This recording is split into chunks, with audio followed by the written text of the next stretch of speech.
इकडे उल्हासनगरमध्ये भाजपकडून सर्व महिला उमेदवार निवडणुकीच्या रिंगणात आहेत।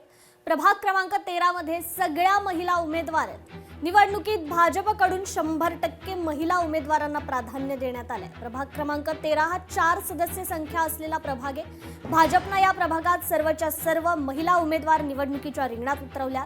यामध्ये एकही पुरुष उमेदवाराला निवडणुकीच्या रिंगणात भाजपने उतरवलेलं नाहीये। लता पगारे, सुषमा घाग, वंदना डोंगरे, सुवर्णा सगळे अशी भाजप महिला उमेदवारांची नावे आहेत। महिला शक्तीचा सन्मान करत भाजपने 4ही महिला उमेदवारांना उमेदवारी दिली असून त्याला न्याय देण्याचा प्रयत्न करणार असल्याचं उमेदवारांचं म्हणणं आहे। दरम्यान या प्रभागाची शहरात मोठ्या प्रमाणात चर्चा सुरू आहे। महिलांना 50% आरक्षण असताना या आरक्षणाचा सगळ्यात जास्त उपयोग भारतीय जनता पार्टीत होत असून महिलांच्या समस्या सोडवण्यासाठी आम्ही सगळ्या महिला उमेदवार लोकप्रतिनिधी झाल्यानंतर महिलांच्या समस्या जाणून त्यांचं निवारण करू असं या महिला उमेदवारांचं म्हणणं आहे।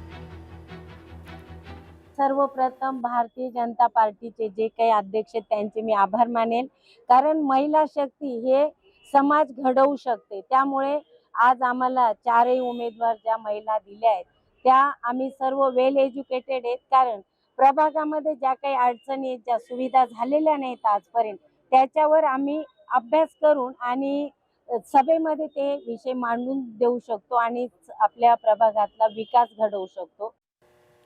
छत्रपती संभाजीनगर महापालिका निवडणुकीत इच्छुक असलेल्या कार्यकर्त्यांना, पदाधिकाऱ्यांना उमेदवारी दिली नसल्याने इच्छुकांनी बंडखोरी केली आणि बऱ्याच नाराज असलेल्या इच्छुकांची समजूत काढून 60% बंडखोरांना आपले उमेदवारी अर्ज मागे घ्यायला लावल्याची माहिती भाजपचे जिल्हाध्यक्ष किशोर शितोळे यांनी दिली आहे। इच्छुकांची नाराजी दूर करण्याची जबाबदारी भाजपच्या नेत्यांना वाटून देण्यात आली असून कशा प्रकारे भाजप बंडखोरांचं मन परिवर्तन करते याविषयी भाजप जिल्हाध्यक्ष किशोर शितोळे यांच्याशी संवाद साधलाय आमचे प्रतिनिधी सचिन बडे यांनी।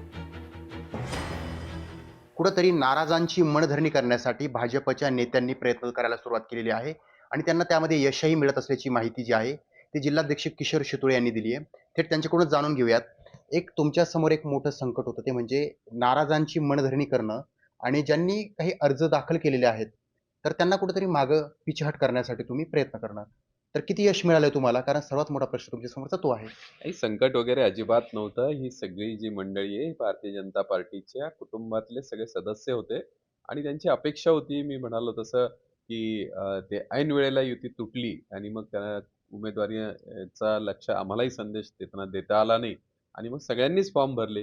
त्यातले बरेचसे फॉर्म तर आम्हीच पॅरलल म्हणून प्लॅन बी म्हणून भरायला सांगितलेले होते, की मूळ उमेदवाराचा फॉर्म जर रद्द झाला तर दुसरा असावा। त्याच्यामुळे आज आमच्या सगळ्या आमचे जे पदाधिकारी आहेत, माननीय सावे साहेब, केनेकर साहेब, कराड साहेब, शिरीष बोराळकर साहेब, मंगरुळे साहेब, या सगळ्यांनी या सगळे जबाबदाऱ्या वाटून घेतलेल्या होत्या आणि त्या सगळ्या उमेदवारांशी ज्या वेळेला बोललो तर मला खूप अभिमान वाटतो, की या क्षणापर्यंत जवळजवळ 60% उमेदवारांनी अर्ज मागे घेण्याची प्रक्रिया सुरू केलेली आहे आणि उद्या बऱ्याच अंशी हे सगळ्या दुपारपर्यंत संपेल। बघा, भारतीय जनता पार्टीला तसं पाहिलं तर कोणी विरोधक नाहीये।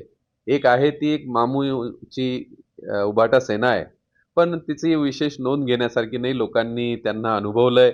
पण मला खात्री आहे की मी आज 95 जागांवर लढतोय आणि ज्या पद्धतीने पॅनल झालेले आहेत, ज्या पद्धतीने माझे ज्यांनी फॉर्म भरले होते ते विड्रॉ होत आहेत आणि अशा परिस्थितीमध्ये कमळाला, भाजपला एक जोरदार मुसंडी शहरामध्ये मारता येणार आहे। माझे कार्यकर्ते त्यासाठी सज्ज आहेत।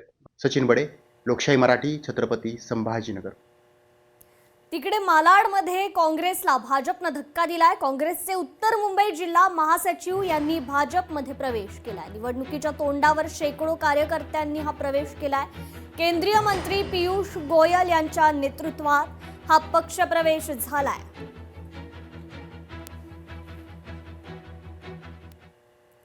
जुन्या कार्यकर्त्यांच्या मेहनतीवरच भाजप जगात नंबर 1 राज्यमंत्री डॉक्टर पंकज भोयर यांनी हे वक्तव्य केलंय। कार्यकर्त्यांच्या मेहनतीमुळेच मंत्रिपदाचा मान मिळावा असं वक्तव्य खरं तर डॉक्टर पंकज भोयर यांनी केलंय।